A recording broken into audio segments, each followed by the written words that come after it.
sommes assez meurtris de voir ce chiffre alarmant, disons vertigineux, de l'ONASER, qui a été relayé par le ministère de la Sécurité.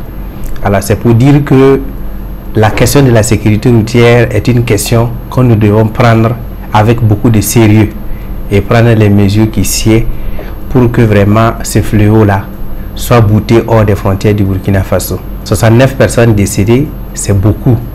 Alors qu'on connaît déjà les causes, on sait ce qui fait que les accidents arrivent. Malheureusement, nous sommes une population qui banalise les accidents de la circulation routière. Vous allez voir quelqu'un qui est couché, on a couvert la personne avec un pagne, et quand les gens vont passer, ils vont dire Dieu a donné, Dieu a repris. C'est pour dire à quel point les gens négligent et les gens banalisent les accidents de la circulation routière et leurs conséquences. Vous n'êtes pas sans savoir qu'avec les mesures que le gouvernement a eu à prendre, ça avait réduit un peu le nombre d'accidents de la circulation. Mais lorsque les mesures ont été, comment j'allais dire, ont été assouplies, les gens aussi ont repris leur mauvais comportement. Il y a eu un moment où, lorsque tu brûlais le feu ou tu prenais un sens interdit, on te conduisait directement dans les travaux d'intérêt général. Et à ce moment, personne ne souhaitait brûler le feu. Et moi, je dis et je lance un appel en même temps aux autorités.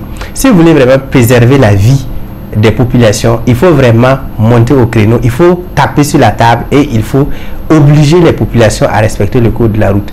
La brigade Laval existe déjà pour l'assainissement, il faut que la brigade Laval aussi existe pour la sécurité routière. Et je pense que c'est bien écrit, c'est bien précisé que l'une des missions de la brigade Laval, c'est la sécurité routière. Donc il faudrait vraiment que cette entité-là se penche sur la sécurité routière et vraiment tape du poing sur la table pour que tous les récalcitrants, tous ceux qui respectent le code de la route là, puissent vraiment revenir à la raison. Parce que ce n'est pas le fait de ne pas respecter le code de la route le problème, c'est le fait d'amener des victimes, des innocentes personnes là, avec eux là, c'est ça le problème.